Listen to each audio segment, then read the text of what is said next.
Bab 2614. Membangun formasi pembunuhan lagi. Tapi hanya ada satu hal, jadi kita harus membedakannya cepat atau lambat. Setelah lelaki tua itu selesai berbicara, ada keheningan sejenak di puncak. Pada saat ini, apa yang dipegang pria besar itu di tangannya adalah harta yang bersinar. Cepit rambut harta karun ini berwarna perak, seluruh bendanya berkilau batu kristal, terutama jumbai di kepala jepit rambut, dan permata seperti kristal es dirangkai secara seri pada benang sutra batu kristal dengan berbagai hiasan, bersinar di bawah sinar bulan, sangat mengharukan. Apa yang mereka bertiga dapatkan adalah jepit rambut berharga yang mengeluarkan napas dingin. Meskipun kekuatan benda ini sangat kuat, masalahnya hanya ada satu. 3 orang dulu bertarung berdampingan di bawah Yudasue, dan mereka memiliki hubungan yang baik satu sama lain. Jadi setelah mengetahui bahwa barang itu tidak dapat didistribusikan pada saat itu, lelaki tua itu hanya mengusulkan untuk mengesampingkan masalah itu dan mengendalikan aliansi darah terlebih dahulu.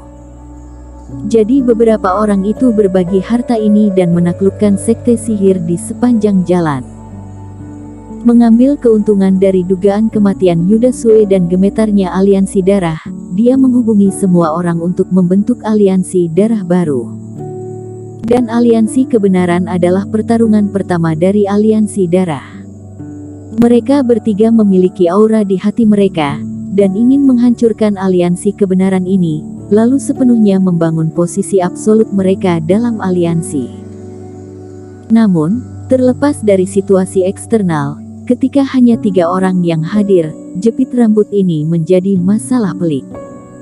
Betapapun persatuan tetap dapat dipertahankan, yaitu aliansi kebenaran belumlah musnah.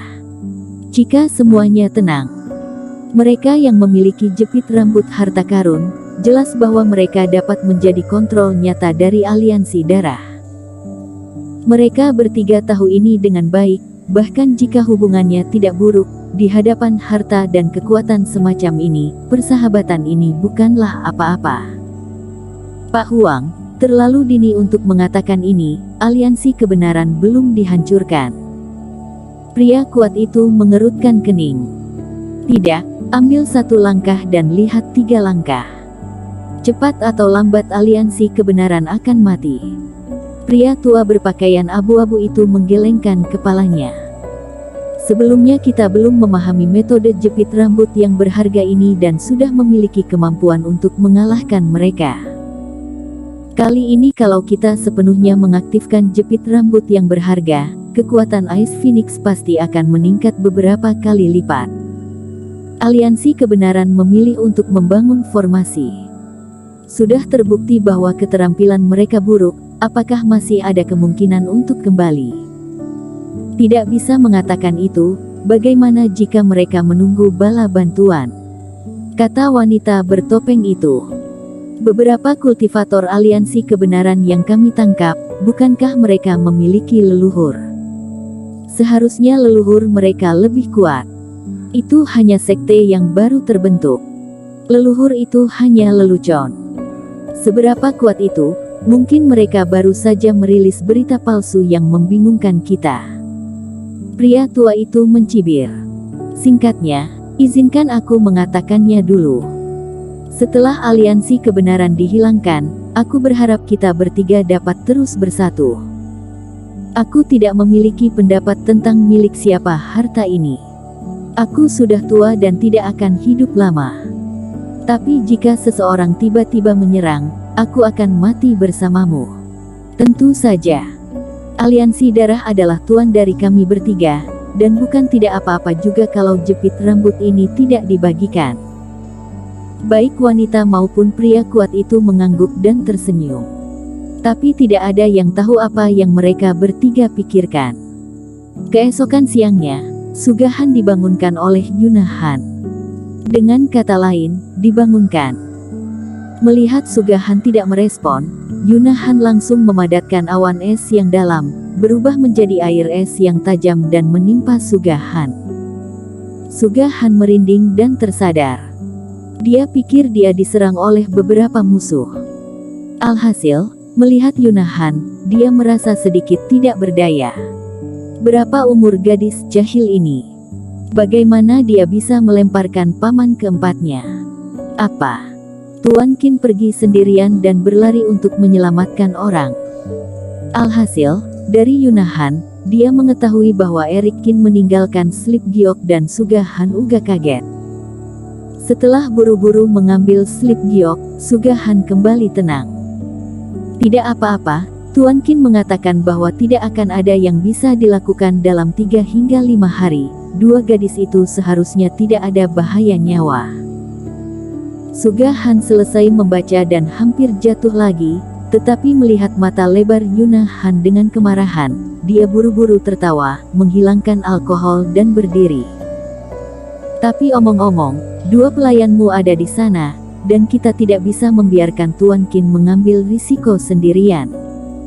Dengan cara ini, aku akan meningkatkan kecepatan spiritual kapal menjadi yang tercepat. Beberapa hari ini pasti bisa. Yunahan tidak berbicara, hanya menatapnya. Baiklah, keponakan, aku akan membawamu ke sana, ya. Erik baru saja berjalan lebih dari sehari, dan dengan kecepatanku, pasti bisa menyusulnya. Jangan khawatir tentang itu sekarang. Sugahan tidak punya pilihan selain mundur. Dia tidak mencari pasangan seiman sepanjang hidupnya, dan tidak memiliki ahli waris, jadi dia selalu memperlakukan Yunahan sebagai putri kandungnya. Melihat Yunahan yang khawatir, bagaimana bisa Sugahan berani terus bermalas-malasan? Memegang bahu Yunahan, terbang langsung dari kapal spiritual. Kemudian dia membuat sebuah kapal terbang kecil dan keduanya melangkah ke dalamnya, mengendarai angin dan ombak di sepanjang laut, menuju arah yang dijelaskan dalam Slip Giok Erik Qin. Dan suatu hari kemudian, Erik Qin yang telah terbang selama 2 hari, mendarat di sebuah pulau terpencil. Saat itu pagi-pagi, kabut melayang, dan cahaya baru muncul dari laut. Dia mengeluarkan peta Slip Giok dan melihatnya. Dia berada 300 mil jauhnya dari tempat Nicholas Peng dan yang lainnya terjebak. Cahaya Reiki Erik Qin beredar di matanya, melihat jauh. Melalui kabut langit dan laut, di kehampaan yang jauh, aura naik, dan di dalam suatu area, berbagai gelombang aura terus-menerus keluar-keluar. Jelas, ada tempat aliansi kebenaran berada, dan seseorang terus-menerus menghancurkan formasi. Tapi ini juga menunjukkan bahwa Nicholas Peng dan yang lainnya masih aman, belum bertarung. Bagaimanapun, Nicholas Peng memperkirakan butuh 5 hari, tetapi sekarang hanya lebih dari 2 hari. Dan kemudian, tatapan Erik Qin sedikit ke bawah, lebih dari 100 mil jauhnya, beberapa sosok disembunyikan, tergantung di beberapa pulau dan karang, melihat sekeliling, melakukan pekerjaan peringatan. Kultivator yang dia temui 200 mil jauhnya tampaknya adalah tipe orang yang sama. Erik Qin menarik kembali pandangannya dan menyipitkan matanya. Tampaknya orang-orang yang mengepung aliansi kebenaran ini bukanlah massa. Setidaknya tahu untuk meninggalkan peluit rahasia di luar untuk mencegah orang di dalam melarikan diri atau membiarkan orang di dalam meminta bantuan. Bahkan 500 mil jauhnya, dia bertemu dengan seorang kultivator yang mengambil kapal spiritual dan sepertinya kebetulan lewat. Hanya saja dia berhati-hati dan menyembunyikan sosoknya, kemudian dari lawannya, mendeteksi napas yang mirip dengan napas kultivator aliansi darah. Mengelilingi daerah ini sejauh 500 mil, itu pasti dimaksudkan untuk sepenuhnya memusnahkan aliansi kebenaran. Namun, orang-orang ini ditakdirkan untuk maju, karena dia tidak berniat untuk terburu-buru. Ekspresi Erik Qin berlalu dengan dingin. Jika hanya membunuh para kultivator ini, lalu melewati pertahanan aliansi darah dan bertemu dengan Vinola Su dan lainnya, bukan tidak mungkin juga. Dengan langkah api langit dan transisi alam semesta, tidak sulit untuk melepaskan diri dari rintangan orang-orang ini. Tapi dalam hal ini, Perannya setara dengan satu dukungan ekstra kuat aliansi kebenaran, tidak lebih dari itu. Dan itu juga akan mengungkap identitasnya. Berbuat seperti itu, terlalu bodoh dan tidak punya otak. Keuntungan terbesarnya adalah seperti sekarang, bersembunyi di kegelapan, dan dia bisa melakukan lebih banyak hal. Misalnya, melakukan game pembunuhan yang menakutkan. Bersambung.